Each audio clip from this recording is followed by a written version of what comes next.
Hi, everyone. I'm Tim Brown, Hillyer director. Today, we're going to have a conversation with Hùng Lê and lyra purugganan. They're two artists who are featured in the current exhibition at Hillyer, Soft Archives, Threads and Textures of History, curated by Arianne OhAra. Okay, Hùng Lê, if you can start things off for us. Perfect.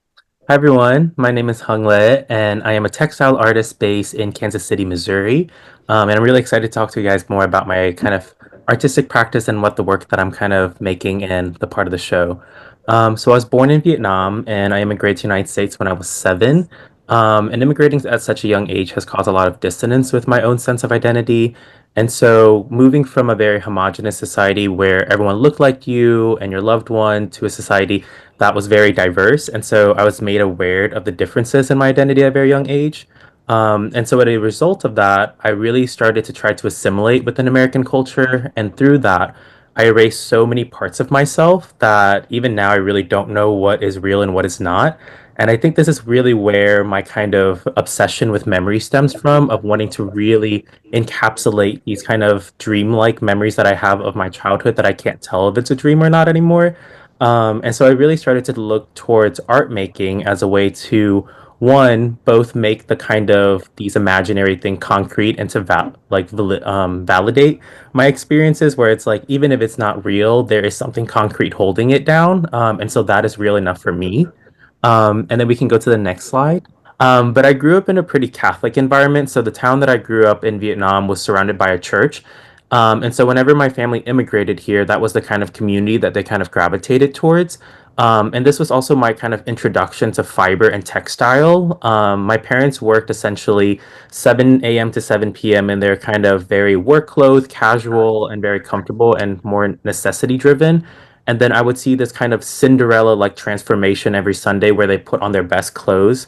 Specifically, my mom with her áo dài, which is a traditional Vietnamese dress. Um, and so that kind of transformation kind of instilled a lot of the kind of memories and kind of the seeds of my interest in fiber, specifically within clothing and garment as a way to hold memories both culturally but also personally. And this kind of gets developed more into kind of my college year, but I'm going to stop right there so that I can talk more about that later on. So I'm going to pass it over to Lyra. Yeah, thank you so much, Hung. That was really beautiful. So this is a cross stitch piece. I recently in November went back to the Philippines and ended up in my grandmother's ancestral home. And I noticed all over the house there were all of these like cross stitch pieces that were, this like way of like pixel by pixel almost creating an image. And I did not really realize that, my aunts and all of the people in my family were working in this way until like recently. So this I also was I immigrated to the United States. I was born in the Philippines. This is me in the heart amongst my cousins and my brothers. I come from a very big family. My mom's side, there are 9 siblings of them total. So, and they all have kids, and some of their kids have kids. So, I very much, grew up really in a small village of just my family members, and I think that really influences a lot of the ways that I make. Thinking of tradition and ways that it changes as generations move along. Also, I consider my hometown, though, as being Columbus, Ohio. Right now, I'm based in Santa Barbara, but I lived for a very long time in Ohio. And so, thinking about these two very different places as both very formative to my memory and how I create as an artist. This is a photo of the butter cow that exists in the Ohio State Fair every summer, and so I'm really interested in the ways that Midwesterners approach ornaments and creating, and kind of figuring out ways that this both of my backgrounds in the Midwest and also in the Philippines tied together. Also, it's funny because my mom is also one of 10, so also big family and influences. Nice, nice, Definitely nice. similar in that. Awesome. So it was funny because whenever I went to college, I actually wanted to be an animator and I wanted to make kind of like animation shorts and films. And I felt like that was a very natural kind of progression in terms of I wasn't exposed to a lot of different artistic practices. And so drawing and kind of animation was my kind of first love within the arts. But it wasn't until foundation year, which is the first year that you take during my time at KCAI, where I took this class with a professor named Alex Lucas called City as a Subject, where he really encouraged us to go into the archives and research a specific monument or a place within the city and kind of look at the information of it. And this was where the first time that I really started to interrogate the American war in Vietnam and found this kind of deficit in the information, specifically from the Vietnamese perspective. So much of the information that we have on the war are specifically through the Americanized perspective. And so there's this kind of white savior complex that's associated with it, where essentially America is this kind of savior coming to save Vietnam from communism. And so I was like, that was the narrative that I was raised and told, but I wasn't really sold on it. And so I was doing a lot of digging and research, and this was one of the kind of final project that I was looking at, where I kind of theorized that if the war had been on American soil, specifically in Kansas City, would we have remembered it differently? And I think America never really had to deal with the repercussion of war for the longest time. I think the last war that it had on its own soil was the Civil War. And so it was able to really detach itself from the kind of memories of it because there's no physicality of the aftermath of the war that they really had to deal with. Um, and this really went into like a little spiral of me looking at so many images of the Vietnam War. And I started to recognize that I was also becoming desensitized to these images. I was looking at so many images of people, specific Vietnamese people dying over and over and over again. And these are people that look like me and my loved one. And I realized that I was flipping through these images very, very rapidly. And it also kind of helped me understand that, like, when we see numbers within textbooks and like statistics and stuff like that saying like 100,000, 2 million people, we can't really fathom how many that is. I think we just recognize that, oh, that's a big number, but we really never actually understand how big of a repercussion that actually is. And so, as a result of that, I started to really return to the family archive as a way for both kind of like grounding myself, but also kind of humanize the subject that I was really looking at again, because these are now I have a relationship with them where it's my family members, my loved one. And so, this first piece that I really made was titled Hello Ma, where I was using images of me before immigrating to America and then my mom before she had me. So my mom had me at a pretty young age. She had me at 19. So she went right from kind of like adolescence, young adult, right into motherhood. So there was never that really transition. And so she was forced to grow up very rapidly.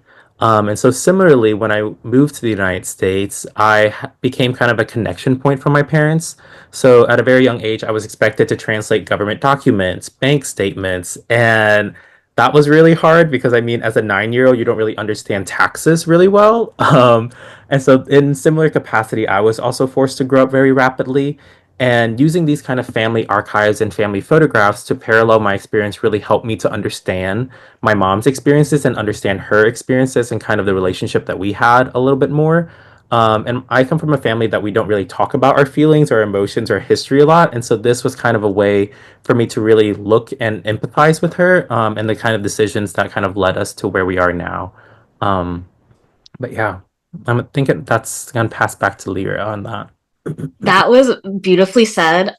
This is such a funny coincidence because Alex Lucas is actually, well, he was the chair of my committee in my MFA. So Oh it's my gosh, what a yeah, coincidence. I know that's so funny. He texted me the other day and was like, "Oh, I'm so excited to see you on the same platform as Hung. Like, such a great artist. Had very great things to say about Oh my you." gosh, that's so sweet. That makes me really happy. Yeah, Wow, what a so coincidence. yes, I know that's so funny. But yeah, so my work really deals with the image. I think this one deals with text a little bit more, but I was really interested in the ways that um, we build upwards from a foundation. So the foundation perhaps being like historical ground, and then, you know, you build new tradition off of that ground. And so I'm really interested in ways that we can take tradition and change it and, you know, incorporate it in sort of like a new landscape. This work that I have up here is one of the pixel maps that I use for my crochet work. And lace crochet is something that I feel like even just in the way it looks very antiquated. There is sort of like this very like Victorian old way about it that it was really fascinating to me. And it was kind of like this ornamental way of, you know, showing imagery. And so I am really interested in ways to take that into the present, and take that into, you know, the digital, how do I digitally render an image to be compatible with this very antiquated way of working. I think about craft as this way of, you know, thinking through tradition and also thinking about the ways in which I have learned these traditions. So my mom was really into cross stitch, knew a little bit about crochet, and that was in part because of home ec in the Philippines. They were required from grade school all the way up to high school to take these home ec classes that really forced, you know, education into like this gender binary. I think my dad learned how to like camp and like start a fire, and my mom learned how to sew and crochet and knit and clean. And so thinking about, you know, this gender binary and where that comes from is actually also rooted in American colonization of the Philippines, where they, to further assimilate or kind of get the Philippines more Americanized, they enforced an educational system that is pretty much still in part today. They just switched to the K through 12 system maybe like a few years ago. And so I'm really thinking through ways, not just of the material and the image and the physical object, but also in the ways that the labor, and also what the labor means, and how people learn this labor is something I'm really interested in. Hung, if you want to get started with this. Perfect. There's so many parallels that even the work that you're talking about now that I'm going to talk about in the future work that I'm making.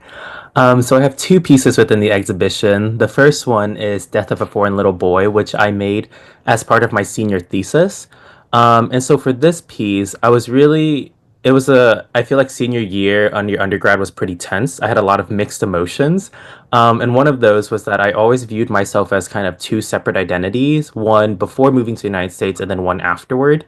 And so this piece was kind of talking about trying to find that younger self or kind of that past self and kind of reconcile with this kind of loss that I had. And so this was kind of a poem that I had engraved onto these silk organzas of various type, where it's talking about how this foreign little boy that I had known had left me and stranded me here in America, and left back to Vietnam without my noticing. And the usage of kind of also the technique, bojagi, which is a Korean sewing technique that stemmed out of necessity, and usually they're in squares. And so it feels very much like pictures to me, but also the kind of quality of piecing together memories in order to make a whole. But so I was really also interested in the usage of veil, and the color white. So within Vietnamese kind of funerary practices, you wear a white headband or a white veil to indicate your closeness to the one that has passed, which is very different from the United States, where you usually wear black as a kind of color of mourning. So there's this kind of contrast within it. Um, and so for this piece, I was just really interested in kind of creating this kind of almost like a goodbye to my former self, where I wasn't really sure what was going to happen after I graduated, but I really was kind of trying to quote unquote tie off all the knots, but even then, none of it really got tied off. And I feel like I'm still kind of picking at and kind of looking at this, which is really interesting because the new work that I'm kind of currently developing is referencing so much of the same thoughts that I'm thinking about within this work. And then the other piece that I have within the show is titled Only the Future Revisits the Past. And this one is based off of my mom, so Ma. And this was a really interesting development. So after graduating, I received the Wingate Lamar Fellowship, which helped fund a 3 month trip back to Vietnam for a research trip. And this was the first time that I had been back to Vietnam since entering college, which I felt like had changed so much of my perspective on Vietnam and kind of gave me so much more of a context to go in. And I still had put so much emphasis on Vietnam being this kind of like home that I had. And the first 2 weeks that I was there, I was so stressed because the Vietnam that I had known was no longer there. It had kind of evolved and moved on without me. I mean, much like anything else, nothing stays stagnant. But there was this really big dissonance where I was like, if Vietnam is no longer my home, then where is home? And so it was really kind of tense in kind of the emotion. But when I was there, I was visiting so many museums and kind of art galleries. And it was where I stumbled upon brown ceramics ware, which is a traditional Vietnamese technique that was neglected and overlooked for the longest time because it just thought that it was a derivative of blue porcelain ware from China. And so it wasn't until that they gave further research to it that they're like, oh, this is something that is fundamentally Vietnamese and made for Vietnamese. And so there's also that conversations of crafts and labor within it. And when I was there, my mom also came back during those 3 months for a few weeks to clean out our family attics.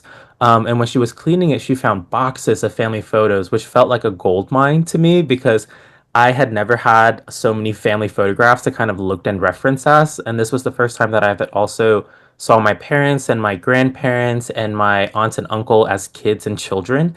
And I felt like that really kind of like filled in so many gaps within my memory because I felt like when we view our parents, we just view them as parents, like when we first their life started when they had us, and that's just it. And we don't really know about the kind of histories and the life that they had beforehand. And so this gave me so much more context into the life that they had. But so I was really interested in kind of paralleling and combining these two kind of archives, one within the National Archive that has been overlooked, and then within the Family Archive that has also been neglected, and kind of merging them into it. And the pattern you see on the back are scans of brown ceramic ware patterns, but I've kind of broken them down and kind of bastardized them in a way to kind of make my own pattern. I think of mimicry as a form of kind of like flattery. And I felt like in many of my work, I'm trying to mimic something in terms of mimicking a memory, mimicking a photograph again, and in this case, mimicking a Vietnamese tradition in a textile form. And I think this comes from that dissonance once again, where in America, I'm always viewed as this kind of perpetual foreigner, where in Vietnam, I'm viewed as an American. And so I'm never really kind of fit into either or. And so mimicry is something that I utilize a lot within my practice as a form of kind of like talking about the subject and standing near the subject, but not actually about the subject in a way. Yeah, that was very, very well said with, not quite being here, not quite being there, and like not understanding where exactly you fit. I definitely can relate to that as, being an immigrant. But this first piece that I have up in the show, it is called It Was Decided Before I Was Born. And the next line under the very last line says, It was no good. And I feel like this one is such a interesting way that it came about. So I crocheted this when I had COVID. And so I was like in my room, not able to do anything. But I was really thinking about up until this point, in grad school, I was working with sugar, and thinking about sugar as a material, and also thinking about, my family history with sugar plantations. And I kind of came across the history that my great so my father's father's father, so that's my great grandfather, um he left the family to move to Hawaii to work in the sugar plantations over there. And his last name was Bueno. And so because my grandfather was resentful of the fact that his father left, he decided to not take his name and take his mother's name. And so the name, my last name, Purugganan, is kind of due to this whole like chain of events of, this thing that happens where you kind of look for a better life. And so thinking about my name and how that is kind of very crucial into the way that, my identity develops and all of that. I was really interested in the ways that I ended up working in sugar. And, somewhere up in the line, I had a family member that was literally working, in the sugarcane plantation. And on top of that, my mother's side, they were all bakers. So, they're all working with sugar in a way too. So I was just really thinking about the cyclical nature of family and the way that we end up inheriting a lot of random, or not really random, I guess, but a lot of the things that have happened before. And so in thinking about the cyclical nature, I was really thinking about like what was decided, before I was born, and what is something that, I decided after I was born. Not really, is it even a bad thing that it was decided before I was born? So kind of thinking about all the things predetermined and the ways that I interact with everything was something I was really thinking about. And then the last line, "it was no good," is a little bit of a pun because his last name was Bueno, and that was the last name I was not given. So it happened to be that it was poetic, but it was definitely on the pun side. And then I stretch a lot of my work. I'm really interested in like the ways that metal and fibers interact. I think that especially with the ways in which we talk about fibers and also with metal, for example, with metal, you fabricate metal. So there's like the word fabric in there. And when you heat metal, it kind of has this very, this tactile quality where you can bend it. And so I'm really interested in ways that those two things interact. So the next slide is the cover of this book that I have in the show. It is actually my thesis, my MFA thesis, and it features this larger scale work with stretched crochet onto steel frames. And I also made sugar out of concrete blocks. The next slide is a little bit of a better photo of, what the exhibition looked like. But on the left side, you see like that brown mound. Those are all sugar, like I made hard candy and poured it into molds of cinder blocks and kind of stacked it on top of each other. And I also worked with steel in that. And I found this really interesting connection between the Midwest and the Philippines, where when the US, or when the Philippines was a US colony, they did they did a little bit of like cleansing, and they were like really trying to change the ways in which the native people live from nipa huts, the traditional nipa huts, into this like cinder block and steel buildings. And I noticed a lot of, there's a lot of cinder blocks and a lot of steel just kind of laying around, or they'll leave like the side of the building with the steel rebar like hanging out of the edge, kind of in hopes to eventually build out from that. And so there's like this history of cleansing and of erasure, but there's also this interesting duality of when you see a building in the Philippines with the rebar sticking out, it's hopes for expansion, of inclusion, of like making a bigger house because your child had a baby.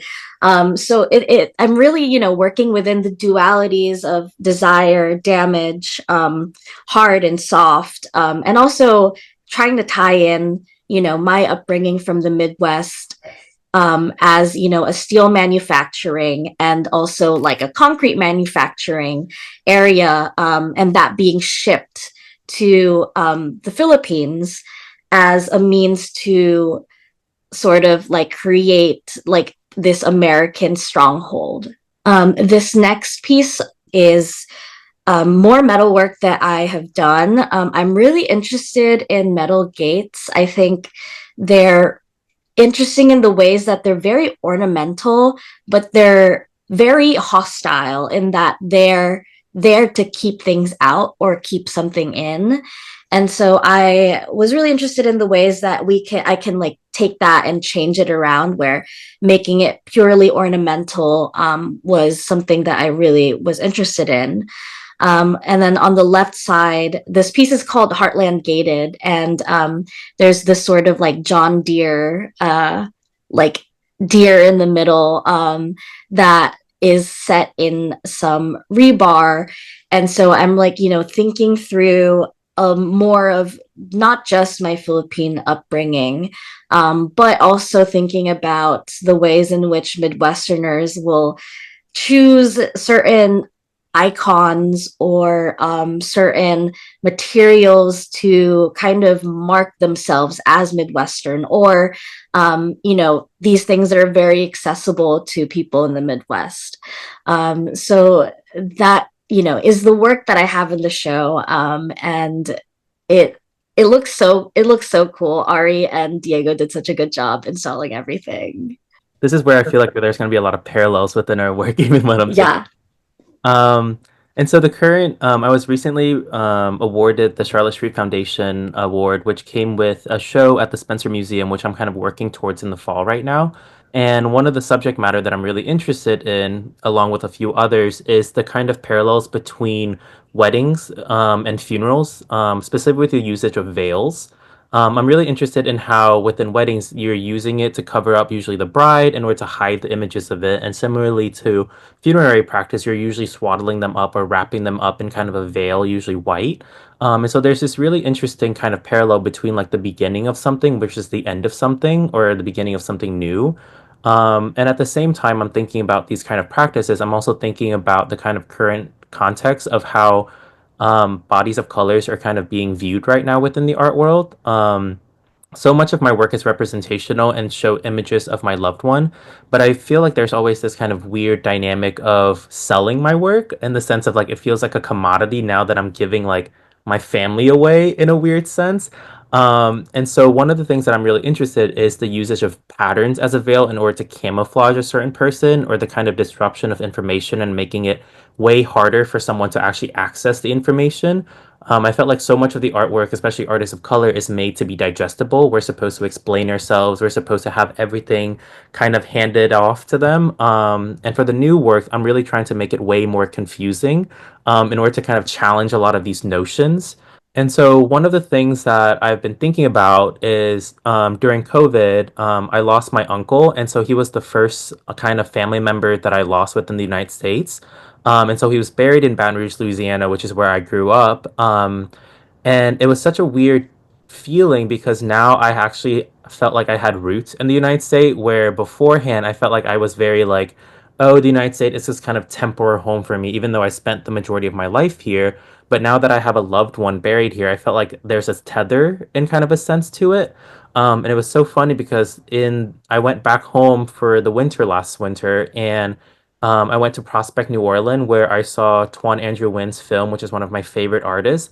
And one of the quote that he said within it is that Vietnamese people are agricultural people. We tie ourselves to the land. When do we tie ourselves to the land? When we buried our loved ones in it. And so that was really kind of transformative in the way that I was thinking about my relationship with the United States and how I've always viewed myself as a foreigner with no tie here anymore. But now that I have a loved one buried here, I felt like now I have like a stake in the game again. And so a lot of the work that I'm kind of looking at is looking at kind of the bodies and how we remember certain things. But at the same time, it still feels so recent that I don't want to show pictures of my uncle kind of out and about. And so in many ways, I'm using camouflage and I'm using patterns and I'm using the kind of confusion of information here to obscure the images in order for it to be more kind of intimate for me, but kind of like confusing for the audience member to experience. Similarly, whenever my uncle passed away, my grandmother was also looking through a lot of her own kind of archives, and that's where she kind of stumbled upon all these photographs of her weddings. And back then, it wasn't very common for you to get documentations of your wedding, so it's kind of a privilege in many ways to get even photos. And so, stumbling upon this, I felt like there was such a parallel after had witnessing just the funerary procession and now looking at these images where there's so many kind of rituals in terms of walking the person down in terms of like the church with like the casket versus like the person in the veil and the usage of the color white within both of these circumstances. And so I'm kind of trying to find a bridge or kind of using a parallel between these two kind of beginnings within weddings and kind of vows versus in terms of a partner dying or kind of like a child dying. And so there's that kind of dynamic that I'm looking at. Similarly to kind of thinking with lyra is looking at the structures of language is something that I'm really interested in right now. And so I've kind of essentially broken down these alphabets. So Vietnamese is one of the few languages in Southeast Asia, if not the only languages that is Romanized. And so it's due to the kind of Christian influences and the missionaries that kind of did it, and then kind of French influence on it. And so there's a lot of parallels in terms of the same words and usage, but without the accent mark in American language. And so I'm essentially breaking them down and viewing them as kind of pixels or kind of like these memories of a word. And I'm trying to see how far I can push the kind of structure of a word before it becomes unrecognizable anymore. And so this is a sentence that says, "When the cold leaves my body, I'll return back to the riverbed." And so it's kind of thinking about how language structure, even though we hold it as something that's so concrete, it's also very fragile. And at the same time, during my time when I went back to Vietnam in the fellowship, within the first kind of 2 weeks, I felt like this dissonance, and I was writing a lot to really get through a lot of my emotions. And those writing have really sat in my kind of like notes app for the longest time. And I felt like it was always too intimate or too vulnerable to actually share it. And so this kind of work is also a way for me to make it so confusing and kind of thinking about like if the writing process is no longer used in order to communicate something, then is there any usage for the person, the writer, to write anything? Is there kind of like a therapeuticness to it? Um, and so essentially, I'm making the word so confusing that it makes it so the reader has a hard time of reading it. And so I think that kind of dissonance, I'm kind of investigating like, does it make me more vulnerable and more honest within my writing if I know that people have a hard time reading it, rather than just kind of consuming it and then just understanding it right from the bat? And so within all of these work, I'm kind of thinking about translation. I'm thinking about what we carry to the afterlife, what we leave behind as kind of parts of ourselves. And if language is no longer things that can be recorded, then what are the things that we will leave behind? So I'm really excited for this kind of new body of work.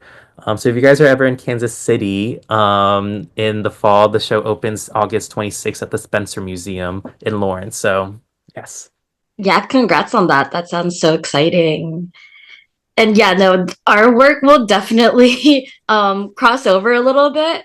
So the first thing I have on here is that it's a little bit of a break from my sculpture and textile practice, but my like BFA was in printmaking, so it's kind of a return in a way. So my one of my good friends and I, we got a grant to start this sort of love letter to Central Ohio and the creatives that work there. So we're working on uh zine right now, and we got a bunch of artists that are participating, and so that's something that is gonna be coming out hopefully in June. We're a little bit in the weeds in it right now, but that's something that's happening soon. And then the next slide is the last piece I kind of made with thinking through, the like text as legible versus illegible. When do when do words become just shapes or like abstractions? And I am really interested in like billboards and like public texts. I think driving down like I-71 in Ohio, you see like this very famous set of billboards that are very evangelical.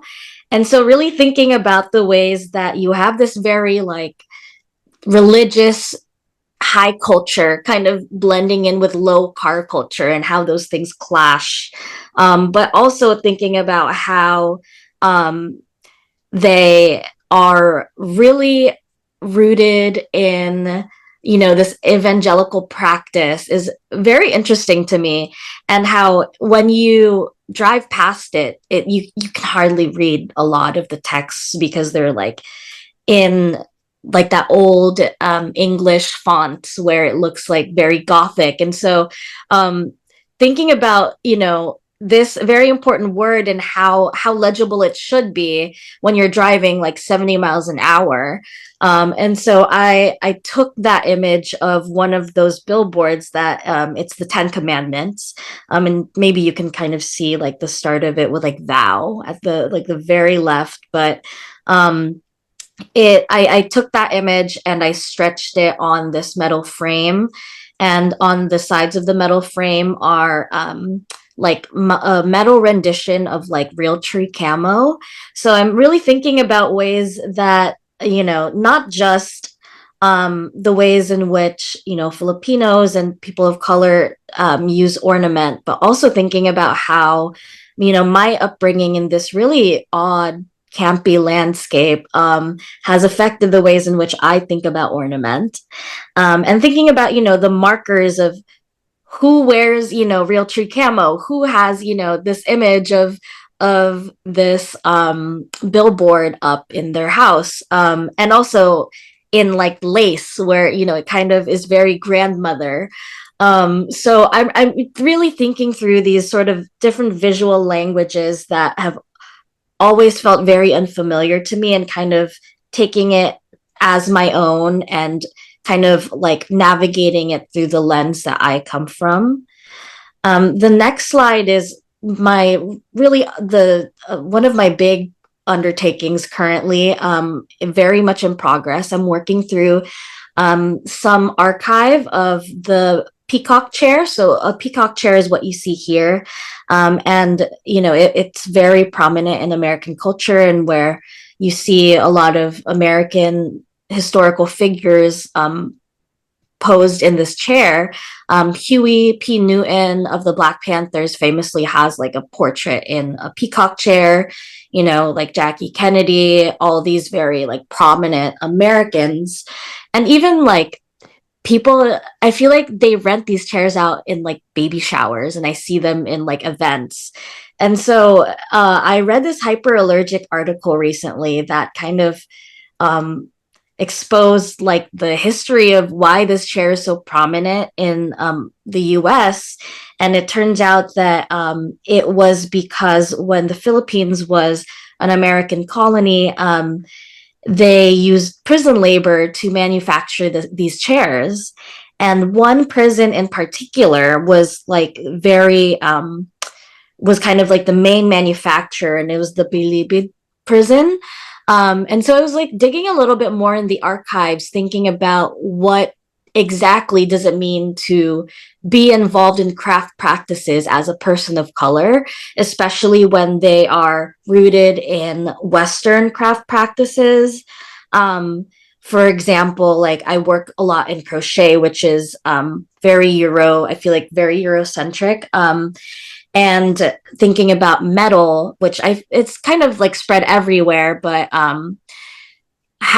what does that mean, you know, when these laboring bodies, colonized bodies, have been, you know, essentially forced to make craft objects? What does it mean for me existing outside of that context and existing in the present?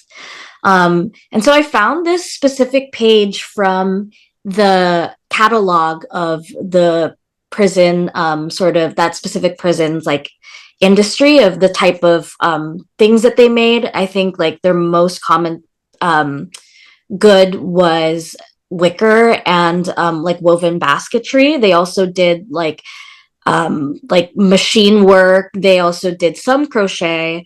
And so thinking through like these very things that I use in my work have been used in, these contexts is really interesting. So this page has some of the specifications of the seat.